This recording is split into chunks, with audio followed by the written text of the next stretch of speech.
ஐயா பேப்பர்லாம் வாசித்து தேசத்துல நடக்கிறதெல்லாம் சொல்லி ஒரு கணவர் மனைவி ஜெபிக்கிறாங்க. முந்தினோர் முந்தினோராயும் ஆனார்கள் என்று வேதத்தில் இயேசு சொன்னபடி நடந்து கொண்டிருக்கிறாரு. நீங்க கிறிஸ்தவங்க சண்டை போட்டுக்கிட்டே இருங்கப்பா, நான் இவங்களெல்லாம் எழுப்பி நான் லட்சங்களை ஆயத்தப்படுத்தி பல்லத்து கொண்டு போறேன்னு கர்த்தர் கிரியை செய்ய ஆரம்பிச்சுட்டாரு. வெட்கப்பட்டு போயிடாதங்க. அதனால இந்த நாளிலாவது மனம் திரும்புங்க. கிறிஸ்தவ குடும்பங்களுக்குள்ள பிள்ளைகளுக்கு இதெல்லாம் சொல்லுங்க. பிள்ளைகள் நிர்விசாரமா இருக்கிறாங்கன்னு சொல்லுங்க. இதெல்லாம் நடக்குது பாரு, கர்த்தர் என்ன செய்து கொண்டிருக்கிறார். அப்ப நீ நானும் வருகையில் எங்க போய் இருப்போம். தினம் காலையில 2 மணி நேரம் ஜெபிக்கிறாங்க. தேசத்துக்காக நான் பார்த்து டிவியில தான் பார்த்துருக்கேன். நான் என்ன அவளை பார்த்ததே கிடையாது. அவங்க அனுபவத்தை சொல்லி இருக்கிறாங்க பாருங்க. இதுக்கு மேலேயும் சொல்றதுக்கு ரெடியா இருக்கிறாங்க. அதனால வேண்டாம், இது போதும், மக்களுக்கு பிரயோஜனமா இருக்குன்னு சொல்லி நான் செய்திருக்கிறோம். இன்னைக்கு சொல்றாங்க பாருங்க, அந்த அம்மா சொல்றாங்க, ஆண்டவரே ஏசப்பா 3:30 மணிக்கு என்னை எழுப்புங்கன்ற, 3:30 மணிக்கு என்னை எழுப்புகிறா. உண்மை. நீ எத்தனை மணிக்கு எழுப்ப சொல்றீங்க ஆண்டவர்கிட்ட?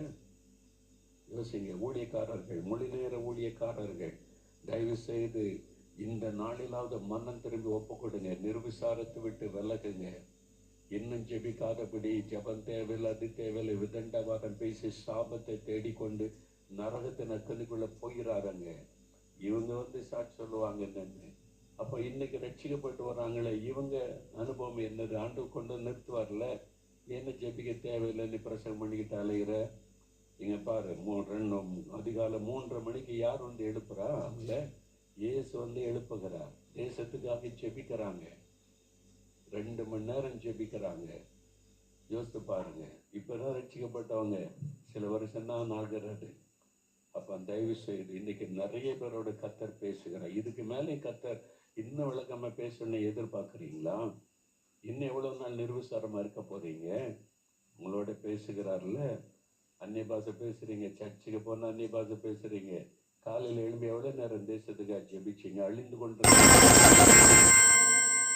ஜெபிச்சீங்களா? வெறும் சர்ச்சில் போய் நீங்க டான்ஸ் ஆடுறதும் குதிக்கிறதும் ஆவில நிரம்புறது மட்டுமா கிறிஸ்தவ வாழ்க்கை? அதனுடைய விளைவு அனுதின வாழ்க்கையில தெரியணும்.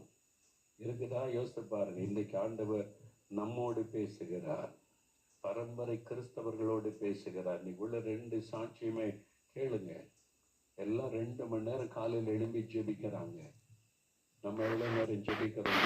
ஒவ்வொரு கிறிஸ்தவனையும் ஜெபிக்கிற தேசம் மறுரூபமாகும். அதுக்கு ஆண்டவர் ஜெபிக்கிற மக்கள் எழுப்புன்னு கர்த்தர் எழுப்ப ஆரம்பிச்சிட்டார். ஆண்டவர் கிறிஸ்தவன்கிட்ட சொல்லி பார்த்தார், ஊழியக்காரங்கிட்ட சொல்லி